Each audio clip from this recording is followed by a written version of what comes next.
ಹಾ, ತುಂಬಾ ತಡವಾಗಿದೆ. ರಾತ್ರಿ ಆಗಿದೆ. ಬನ್ನಿ ಹೋಗೋಣ. ಅರೆ, ಇಲ್ಲಿಂದ ಮುಂದೆ ದಟ್ಟವಾದ ಕಾಡಿದೆ. ನಮ್ಗನ್ನಿಸ್ತು ಯಾವುದೋ ಭೂತ ನಮ್ ಹಿಂದೆನೆ ಬರ್ತಾ ಇದೆ ಅಂತ. ಹಾ, ಭೂಲೋಕಕ್ಕೆ ಬಂದೆವು. ಈ ಭಕ್ತರೆಲ್ಲರೂ ಎಲ್ಲಿ ಹೋದರು? ಅವರು ಮುಂದೆ ಕಾಡಿನೊಳಗೆ ಹೋಗಿದ್ದಾರೆ. ನಡೀರಿ ಹೋಗೋಣ.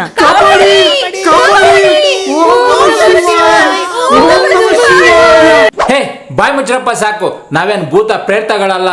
ಹಾ, ನಾವೆಲ್ಲ ಶಿವ ಪರಮಾತ್ಮನ ಗಣಗಳು. ನಮ್ಮ ಬಗ್ಗೆ ಇಷ್ಟೊಂದು ತಪ್ಪು ಕಲ್ಪನೆ ಇಟ್ಕೊಂಡಿದ್ದೀರಲ್ವಾ? ನಾವು ಅಷ್ಟೊಂದು ಭಯಾನಕವಾಗಿ ಕಾಣ್ತೀವಾ? ಇಲ್ಲ ಪೂಜ್ಯರೇ, ತಪ್ಪಾಗೋಯ್ತು ನಮ್ಮಿಂದ.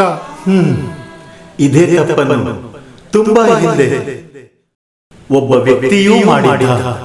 ಯಾರು ಆ ವ್ಯಕ್ತಿ? ಚತುರ್ಮುಖ ಬ್ರಹ್ಮನ ಪುತ್ರ ಪ್ರಜಾಪತಿ ದಕ್ಷ.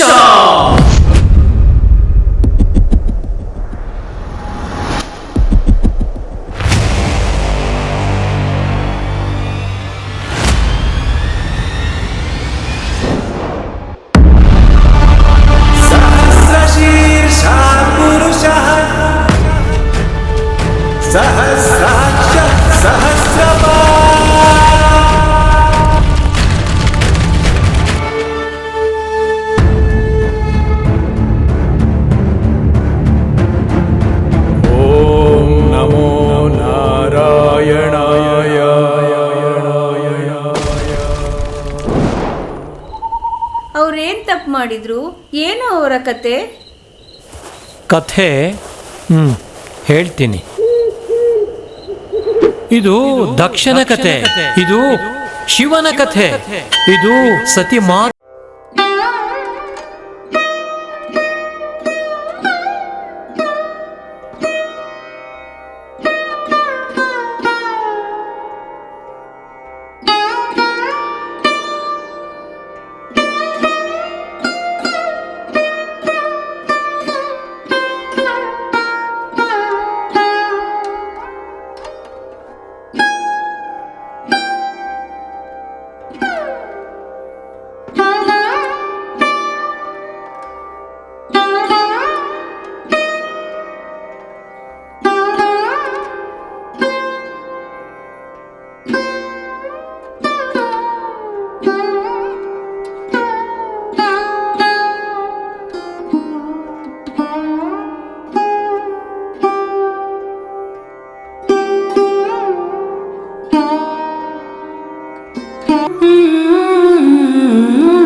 ಶಿವ ಶಿವ ಹರ ಹರ ಮಹಾದೇವಾ.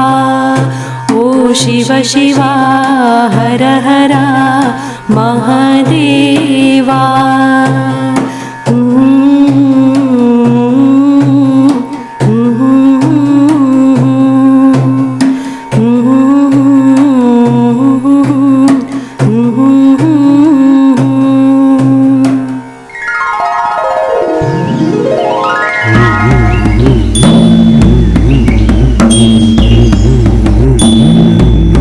ಸಮಯದ ಹಿಂದೆ ದಕ್ಷನಿದ್ದ. ಅವನ ಪುತ್ರಿಗೆ ಸತಿ ಎಂದು ಹೆಸರು. ಸತಿಗೆ ಶಿವನೊಂದಿಗೆ ಪ್ರೀತಿ ಉಂಟಾಯಿತು. ಶಿವಸತಿಯ ವಿವಾಹ ಸಂಪನ್ನವಾಯಿತು. ಆದರೆ ದಕ್ಷನಿಗೆ ಶಿವನೆಂದರೆ ಸ್ವಲ್ಪವೂ ಇಷ್ಟ ಇರಲಿಲ್ಲ. ಹೀಗಾಗಿ ದಕ್ಷನು ಅವರಿಬ್ಬರನ್ನು ಬಹಿಷ್ಕಾರ ಮಾಡಿದ್ದ.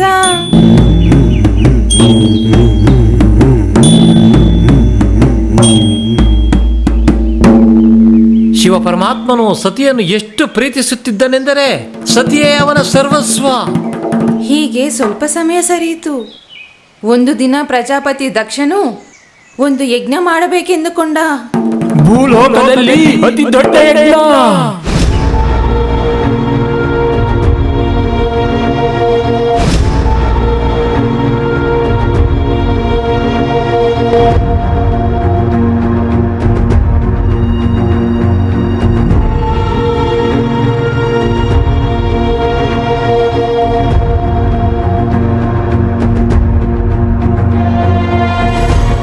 ಮೂರೂ ಲೋಕದ ಸಮಸ್ತ ಮಹನೀಯರಿಗೂ ಆಮಂತ್ರಣ ಹೋಗಲಿ.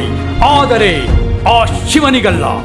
ದಕ್ಷನ ಈ ಯಜ್ಞಶಾಲೆಯಲ್ಲಿ ಶಿವಮನ ಕಾಲಿಡುವಂತಿಲ್ಲ. ಪ್ರಭು, ಆದ್ರೆ ಸತಿ ಮಾತೆಯು ನಿಮ್ಮ ಸ್ವಂತ ಪುತ್ರಿ. ಸಾಕು ಮಾಡು. ಅವಳೀಗ ನನ್ನ ಪುತ್ರಿಯಲ್ಲ. ಏನು ಹೇಳಿದ್ದೇನೋ ಅಷ್ಟು ಮಾಡು. ಕ್ಷಮಿಸಿ ಪ್ರಭು. ಪ್ರಭುಗಳ ಚಿತ್ತ.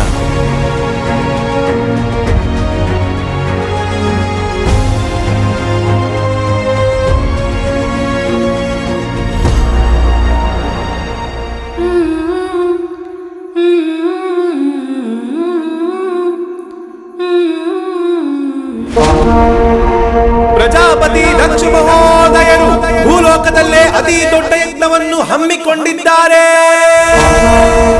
ಹಾ, ಅಪ್ಪಾಜಿ ಇಷ್ಟು ದೊಡ್ಡ ಯಜ್ಞ ಮಾಡುತ್ತಿದ್ದಾರೆ, ಆದರೆ ನಮ್ಮನ್ನು ಕರೆದಿಲ್ಲವೇ?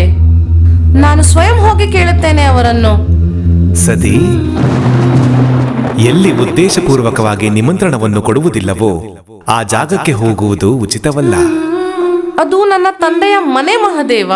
ಒಬ್ಬ ಪುತ್ರಿಗೆ ಅಲ್ಲಿ ಹೋಗಲು ಆಮಂತ್ರಣವೇಕೆ ಬೇಕು? ನಾನು ಹೋಗಲೇಬೇಕು. ಮೋಹದ ಪಾಶದಲ್ಲಿ ಬಂಧಿತರಾಗಿ ನೀವು ಸರಿಯಾದ ಆಲೋಚನೆ ಮಾಡುತ್ತಿಲ್ಲ. ನಂದಿ, ಭೃಂಗಿ, ಡಿಂಬ, ನೀವು ಮಾತೆಯ ಜೊತೆ ಹೋಗಿ ಬನ್ನಿ. ಅವರನ್ನು ಜೋಪಾನವಾಗಿ ನೋಡಿಕೊಳ್ಳಿ. ಅಪ್ಪಣೆ ಪ್ರಭು. ಬನ್ನಿ ಪ್ರಭು.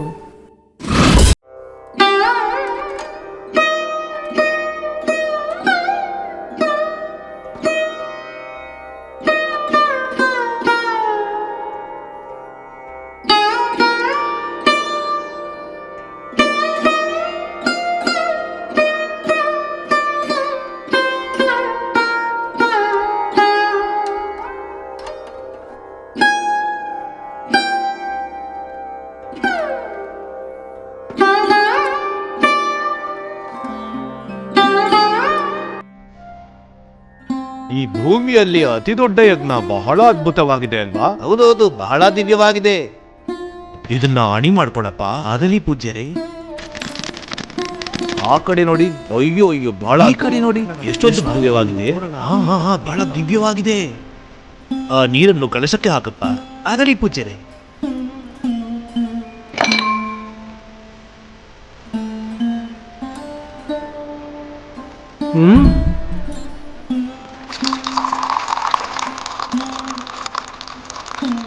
ಬ್ರಹ್ಮಾಂಡವಾಗಿದೆ ಯಜ್ಞಶಾಲೆ.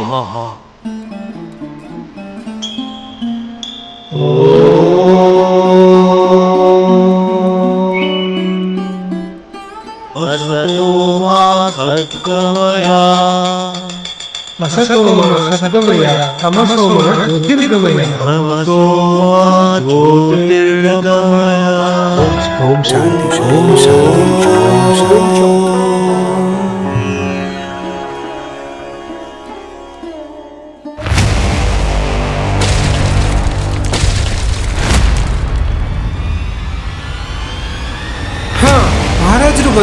ಮಹಾರಾಜರು ಬಂದ್ರು. ಪ್ರಜಾಪತಿಗಳಿಗೆ ಆರತಿ ಕೊಡಿ. ಮಹಾರಾಜ,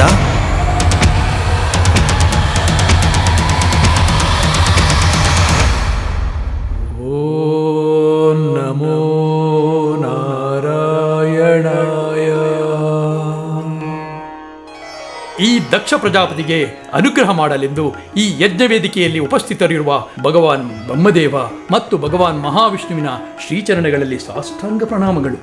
ಈ ದಕ್ಷ ಪ್ರಜಾಪತಿಯ ದಿವ್ಯ ಮತ್ತು ಭವ್ಯ ಯಜ್ಞ ಕಾರ್ಯಕ್ಕೆ ನನಗೆ ಆಶೀರ್ವದಿಸಲು ಬಂದಿರುವ ಸಮಸ್ತ ದೇವಾನುದೇವತೆಗಳಿಗೆ ನನ್ನ ಪ್ರಣಾಮಗಳು. ಈ ದಕ್ಷ ಪ್ರಜಾಪತಿಯ ಯಜ್ಞ ಕಾರ್ಯಕ್ಕೆ ಆಗಮಿಸಿರುವ ಈ ಲೋಕದ ಸಮಸ್ತ ರಾಜರು ಮತ್ತು ಮಹಾರಾಜರುಗಳಿಗೆ ನನ್ನ ನಮನಗಳು. ನನಗೆ ಅತ್ಯಾನಂದವಾಗಿದೆ. ನೀವೆಲ್ಲರೂ ಈ ಬೃಹಸ್ಪತಿ ಯಜ್ಞದಲ್ಲಿ ಪಾಲ್ಗೊಂಡಿದ್ದೀರಿ. ನಾನು ತಮ್ಮೆಲ್ಲ ಮಹಾನುಭಾವರಿಗೆ ಹೃದಯದಿಂದ ಸ್ವಾಗತಿಸುತ್ತೇನೆ. ಯಜ್ಞ ಕಾರ್ಯ ಆರಂಭವಾಗಲಿ.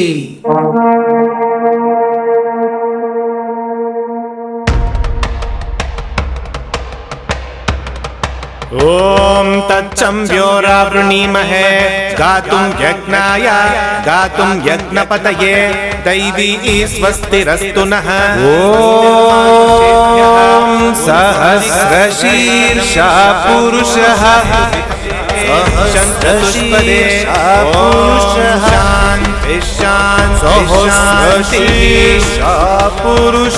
ಇದನ್ನ ನಿಮ್ಮ ತಂದೆಯವರಿಗೆ ಕೊಡಪ್ಪ.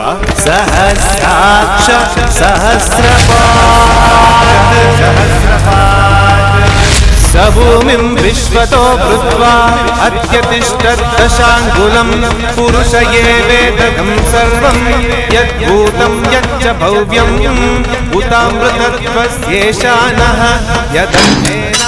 ಏನು ಮಾಡುತ್ತಿದ್ದೀರಿ ಭಟ್ಟರೆ? ನನ್ನನ್ನೇಕೆ ತಡೆಯುತ್ತಿದ್ದೀರಿ? ಇದು ರಾಜಾಜ್ಞೆ, ಕ್ಷಮಿಸಿ. ಇದು ನನ್ನ ಮನೆ. ನಾನು ಈಗಲೇ ನನ್ನ ತಂದೆಯವರನ್ನು ನೋಡಬೇಕು. ಏನದು ರೋಧನೆ? ಯಾರದು? ನಾನು ಅಪ್ಪಾಜಿ, ನಿಮ್ಮ ಪ್ರಿಯ ಪುತ್ರಿ ಸತಿ. ಸತಿ?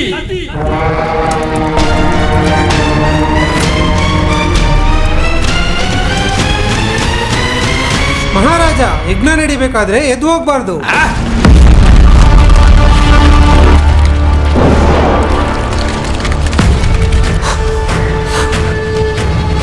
ಯಾರು ನಿನ್ನನ್ನು ಈ ಮಂಗಳ ಕಾರ್ಯಕ್ಕೆ ಆಮಂತ್ರಿಸಿದವರು?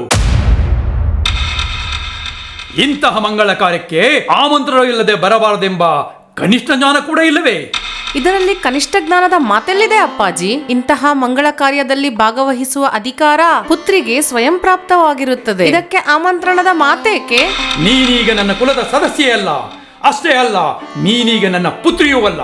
ತವರೆ ಹೆಣ್ಣಿನ ಜೀವ. ನಾವೆಲ್ಲ ನಿನ್ನನ್ನು ಯಾವಾಗಲೂ ಮರೆತಾಯಿತು. ಹೋಗಾಚೆ, ನನ್ನ ಕಣ್ಣಿನಿಂದ ದೂರ ಹೋಗು, ಹೊರಟು ಹೋಗು. ತವರು ಕೊಡುವುದೇನೋ.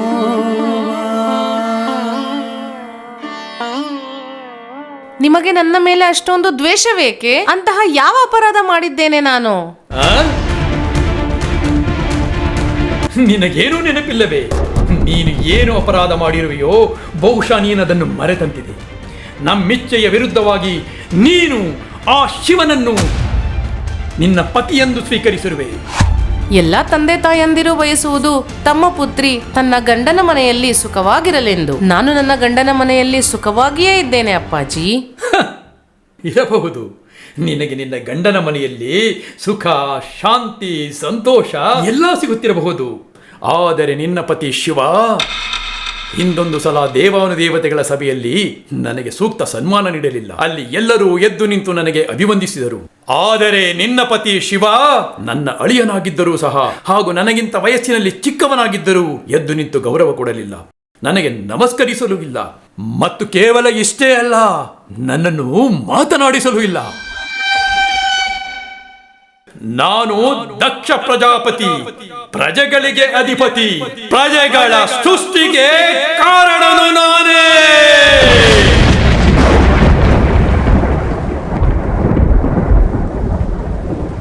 ನನ್ನನ್ನು ಗೌರವಿಸುವುದು ನಿನ್ನ ಪತಿಯ ಕರ್ತವ್ಯವಲ್ಲವೇ? ಅಂದು ನಿನ್ನ ಪತಿಯು ನನಗೆ ಅವಮಾನ ಮಾಡಿದ. ಆದ್ದರಿಂದಲೇ ನಾನು ಆಯೋಜಿಸಿರುವ ಈ ಬೃಹಸ್ಪತಿ ಯಜ್ಞಕ್ಕೆ ನಾನು ಆ ಶಿವನನ್ನು ಆಮಂತ್ರಿಸಿಲ್ಲ.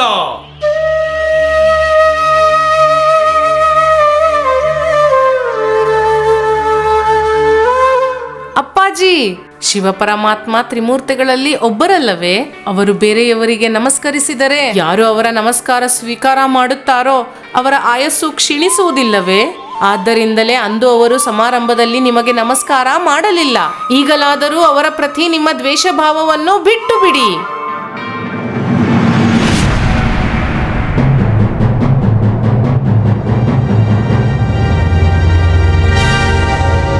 ನಾನೀಗ ಇರುವ ವಿಚಾರವನ್ನು ಹೇಳುತ್ತಿದ್ದೇನೆ, ಕೇಳು.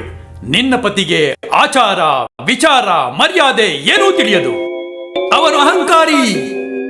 ಈ ತರಹದ ವ್ಯಕ್ತಿಯನ್ನು ನಾನು ಆಯೋಜಿಸಿರುವ ಯಜ್ಞಕ್ಕೆ ಕರೆಯುವುದು ನನಗೆ ಅಪಮಾನದ ವಿಷಯವೇ. ವಾಸ್ತವದಲ್ಲಿ ನಿನಗೂ ಈ ಸಮಾರಂಭದಲ್ಲಿ ಭಾಗವಹಿಸಲು ಯೋಗ್ಯತೆ ಇಲ್ಲ. ಅಪ್ಪಾಜಿ, ನೀವು ನನಗೆ ಆಮಂತ್ರಣ ಕೊಡದಿದ್ದರೂ ನನ್ನ ತವರನ್ನು ನನ್ನದೆಂದುಕೊಂಡು ಬಂದಿದ್ದೇನೆ. ಅಕ್ಕ, ತಂಗಿ, ಮಾತಾಪಿತರನ್ನು ನೋಡಲು ಬಂದಿದ್ದೇನೆ. ಪತಿಯ ವಿರೋಧದ ನಡುವೆಯೂ ಇಲ್ಲಿ ಬಂದಿದ್ದೇನೆ. ಈ ಪವಿತ್ರ ದೈವಿ ಸಭೆಯಲ್ಲಿ ನೀವು ನನ್ನ ಅಥವಾ ನನ್ನ ಗಂಡನ ನಿಂದನೆ ಮಾಡುವಂತಿಲ್ಲ. ಇದು ನಿಮಗೆ ಉಚಿತವಲ್ಲ. ಉಚಿತವಲ್ಲವೇ? ಉಚಿತವಲ್ಲವೇ? ಆ ಶಿವನ ನಿಂದನೆ ಉಚಿತವಲ್ಲವೇ? ಯಾರೋ ಆ ಶಿವ?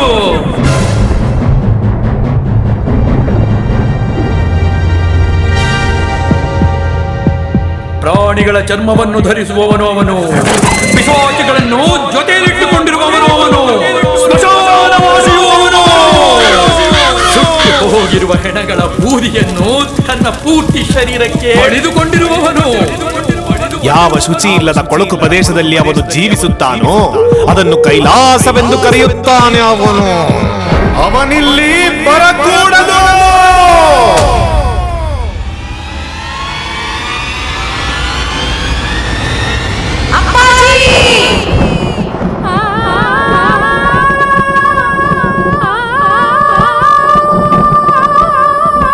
ನನ್ನ ಪತಿ ಜಟಾಧಾರಿಯು, ನನ್ನ ಪತಿ ಜಟಾಧಾರಿಯು, ಶಿವಗಣಗಳಿಗೆ ನಾಥನು, ಶಿವಗಣಗಳಿಗೆ ನಾಥನು, ಬೈರಾಗಿಯು, ಆದಿ ಯೋಗಿಯು, ಅವರು ಶಿವ.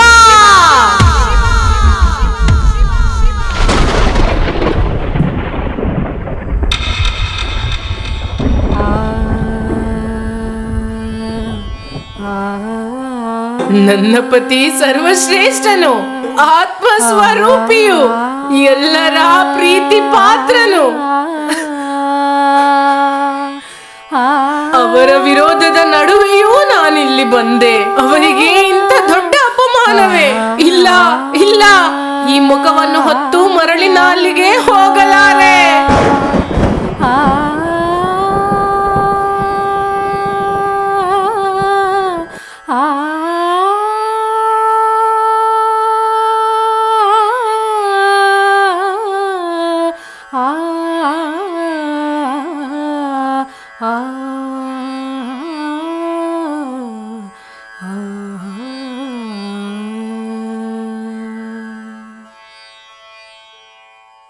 ನಾನು ದಕ್ಷನ ಪುತ್ರಿ ಎಂದು ಆಗಾಗ ಅವರು ನನ್ನನ್ನು ಪ್ರೀತಿಯಿಂದ ದಾಕ್ಷಾಯಿಣಿ ಎನ್ನುತ್ತಿದ್ದರು.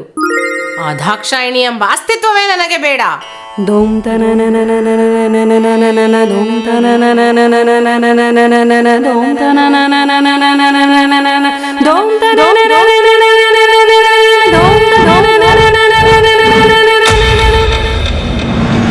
ನಿಮ್ಮ ಈ ಅಹಂಕಾರ, ಪರಮಾತ್ಮನ ಪ್ರತಿ ನೀಚ ಮಾತು, ಇಲ್ಲ, ನೀವು ಕೊಟ್ಟ ಈ ಶರೀರ ನನಗಿನ್ನೂ ಬೇಡ.